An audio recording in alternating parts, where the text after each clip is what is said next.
ومن سيئات أعمالنا من يهده الله فلا مضل له ومن يضلل فلا هادي له وأشهد أن لا إله إلا الله وحده لا شريك له وأشهد أن محمدا عبده ورسوله يا أيها الذين آمنوا اتقوا الله حق تقاته ولا تموتن إلا وأنتم مسلمون يا أيها الناس اتقوا ربكم الذي خلقكم من نفس واحدة وخلق منها زوجها وبث منهما رجالا كثيرا ونساء واتقوا الله الذي تساءلون به والأرحام إن الله كان عليكم رقيبا يا أيها الذين آمنوا اتقوا الله وقولوا قولا سديدا يصلح لكم أعمالكم ويغفر لكم ذنوبكم ومن يطع الله ورسوله فقد فاز فوزا عظيما أما بعد فإن خير الحديث كتاب الله وخير الهدي هدي محمد صلى الله عليه وسلم وشر الأمور محدثاتها وكل محدثة بدعة وكل بدعة ضلالة وكل ضلالة في النار أعوذ بالله السميع العليم من الشيطان الرجيم بسم الله الرحمن الرحيم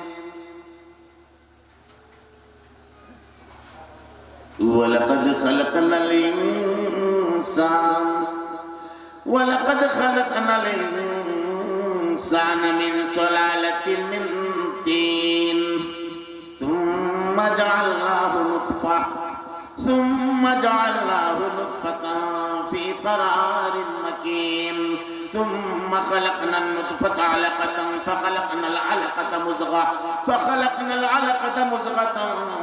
فخلقنا المضغة عظاما فكسونا العظام لحما ثم أنشأناه خلقا آخر فتبارك الله أحسن الخالقين ثم إنكم بعد ذلك لميتون ثم إنكم يوم القيامة تبعثون وقال الرسول صلى الله عليه وسلم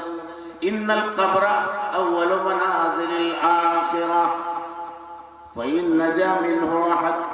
فما بعده أيسر منه وإن لم ينجو فما بعده أشد منه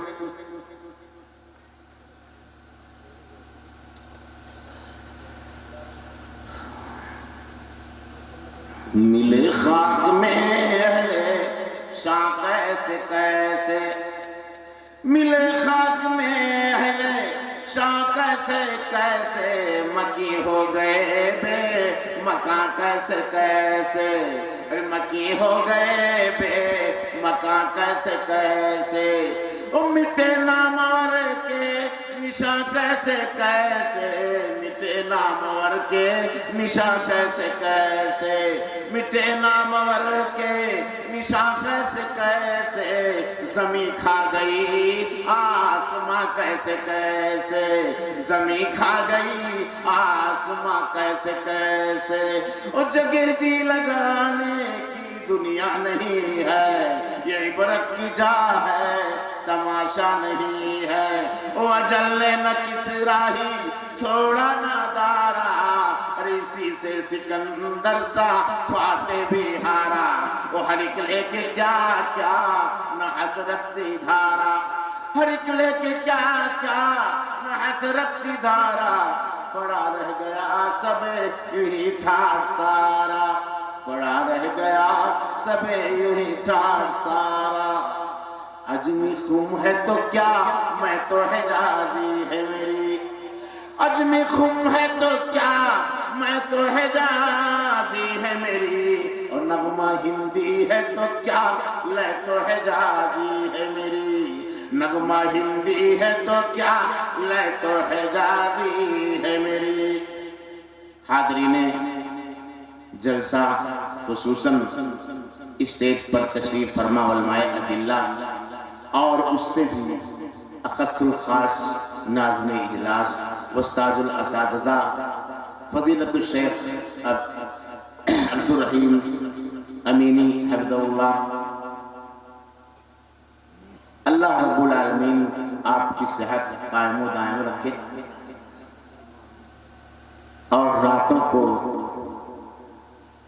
کی طرح سب کو لے کے چلتے رہیں اور آپ کی قیادت و سیادت میں ہم جیسے نااہل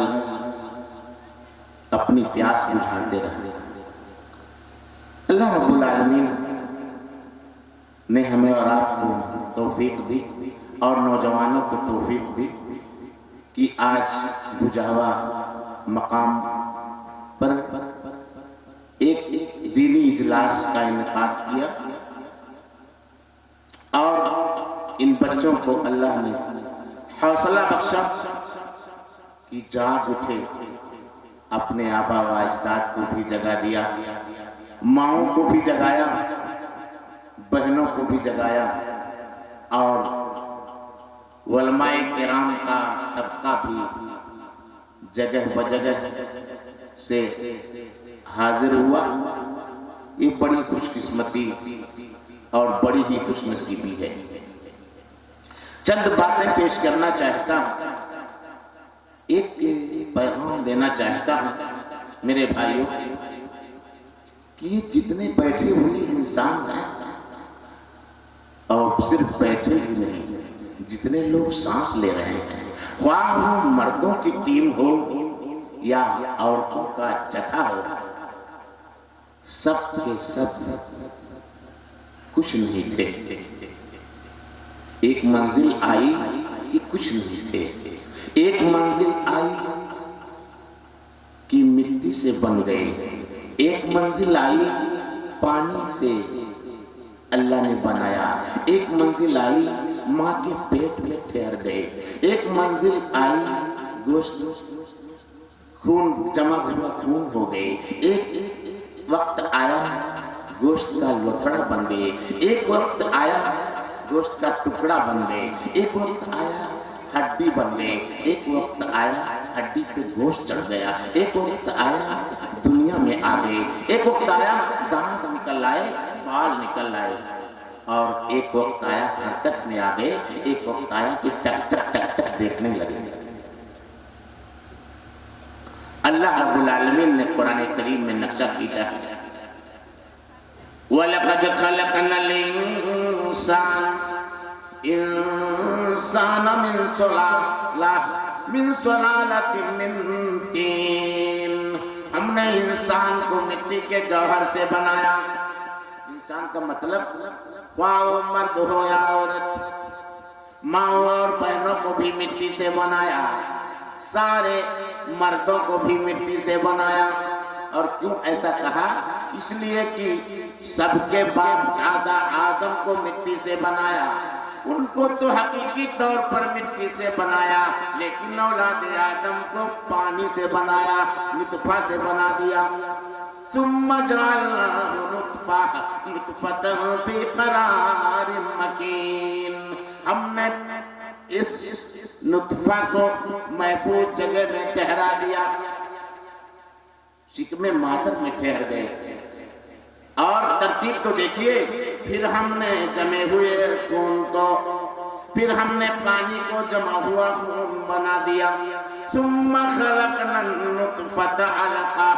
علقة فخلقنا العلقة مضغة، ہم نے نطفہ کو یعنی پانی کو، قطرے منی کو جمع ہوا خون بنا دیا، جمے ہوئے خون کو گوشت کا ٹکڑا بنا دیا، اور گوشت کا ٹکڑا ہی نہیں پھر لوتھڑا بنا دیا، پھر اس سے ہڈی بنا دی، ہڈی پر گوشت چڑھا دیا۔ فَكَسَوْنَا الْعِظَامَ لَحْمًا، ہم نے ہڈی پر گوشت چڑھا دیا۔ اللہ کی قدرت کاملہ دیکھیے،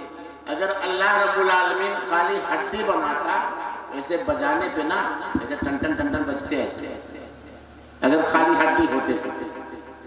ٹن ٹن ٹن ٹن بجتے،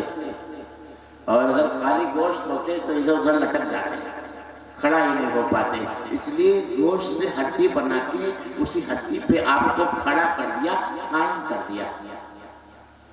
اللہ کی قدرت دیکھیے، نہ صرف گوشت سے آپ ٹک سکتے تھے، نہ خالی ہڈی سے آپ ٹک سکتے تھے، اس لیے ہڈی پر گوشت چڑھا دیا اور حسن و جمال پیدا کر دیا۔ یہ آرائش، یہ حسن و جمال، یہ خوبصورتی کیسے آئی؟ اگر چہرے پر اللہ گوشت نہ چڑھاتا